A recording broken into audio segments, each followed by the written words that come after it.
Então nós vamos falar o seguinte, nós vamos falar sobre investimento em imóveis, que é uma coisa maravilhosa, é o que eu faço, é o que eu acredito, que eu acho que é o melhor investimento que você pode fazer em sua vida, porque quando você compra terra, você não perde, terra que eu falo é casa, imóveis, né? A chance de você perder é mínima e a chance de desvalorizar, principalmente em países de primeiro mundo, é quase zero, a gente nunca pode falar zero, mas é bem pouca. E vamos falar agora que o dólar subiu ou desceu? Como tá? Deu uma subidinha. Deu uma subidinha. Então eu vou falar que nem todo mundo fala. O melhor momento para você investir é agora, porque amanhã você não sabe. Então é bom trabalhar com dinheiro e com as informações que nós temos hoje. É isso mesmo, Breno? É exatamente isso, Paulo. Então acabou. Muito bom ver vocês. Muito e a bom. gente se vê na próxima. Tchau, tchau.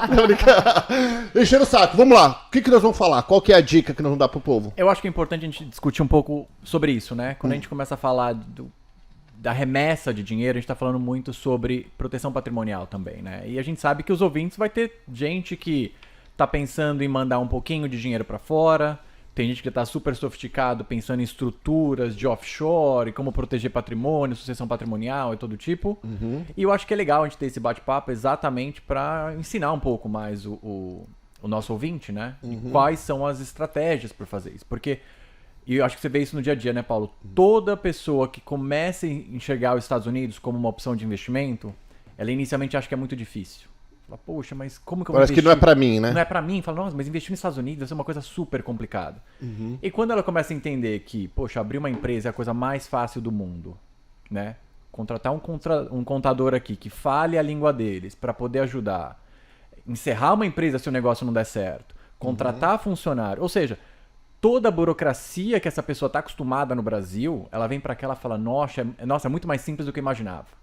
Né? E eu acho que é um pouco desse do bate-papo hoje, né? Da gente discutir quais são esses problemas que eles enxergam ou como a gente consegue ajudar esse cara a fazer isso. E acho que o mais importante é falar o porquê que ele vem para cá. Antes de a gente chegar nessa que você está falando, me fala sobre os imóveis aqui, sem entrar muito em detalhe. Eu lembro que a última conversa que nós tivemos aqui estava impossível, não existia nada para comprar, o negócio valia 100, o povo estava pagando 120, valia 500, o povo estava pagando 600, e tinha que ser cash porque ninguém estava querendo financiar, aquela coisa toda. Hoje, pelo que eu sei, o juros está um pouco alto, mas está tendo mais opções. Sem dúvidas. O inventário aumentou, né? A gente teve um momento ali de juros tão baixo que valia a pena você sair comprando a rodo. Imagina, com juros baixos a 2%, 3%, o investidor estava pegando tudo que ele podia. Então, naturalmente, a gente vai ter uma inflação, vai ter um aumento de preços. Hoje, a gente está falando de um juros médio aí para um americano, até mesmo para um estrangeiro bem qualificado, de 6%. Talvez uma pessoa com menos documentação perto de 8%.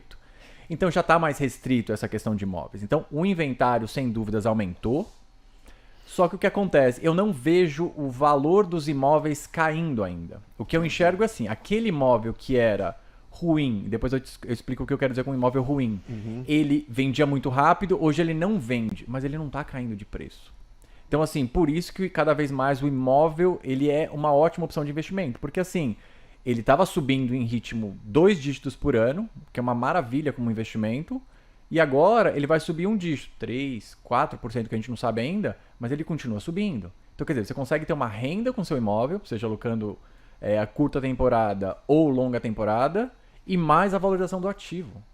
Né? Então, assim, mesmo no ambiente de crise, ele continua subindo. Eu até, quando começou essa questão de, poxa, os Estados Unidos vai entrar em recessão e tudo mais, eu falei, deixa eu tentar entender o lado acadêmico, o que aconteceu nas últimas crises, para realmente entender assim, o que acontece, qual que é o comportamento do imóvel neste momento. O que eu percebi? Exatamente isso que eu acabei de falar. O imóvel ruim ele não vende, mas o mercado como um todo ele continua crescendo num ritmo menos acelerado.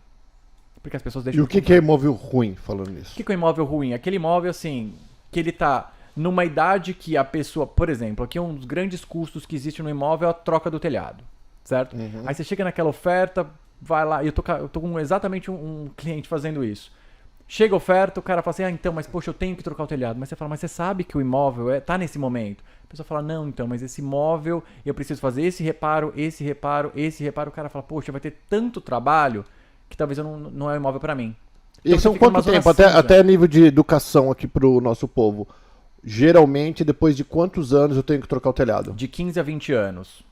Só que esse é o problema. Se você pega um imóvel de 15 anos, você vai mandar um inspetor lá no momento que você compra. Esse inspetor vai falar, isso aqui dura mais 3 anos. Aí o outro vai falar, não, mas dura mais 2 meses. Aí o seguro é mais alto. Então você começa a entrar numa zona um pouco nebulosa que fica ruim para os dois lados. Não é um acordo tão simples. E claro, isso tô falando de 15 anos. Se você pega um imóvel, que na Flórida não tem tantos, né? Aqui, pelo menos na Central Flórida. Um imóvel que tá 30, 40 anos para trás. Downtown tem bastante. Tem bastante, mas... Aí você já começa a entrar numa outra modalidade. Quem vai comprar um imóvel para fazer um flip, para fazer um reparo? Outra estratégia de investimento. Entendi. Quer dizer, a gente fala de uma gama de possibilidades de investimento aqui na Flórida Central, né?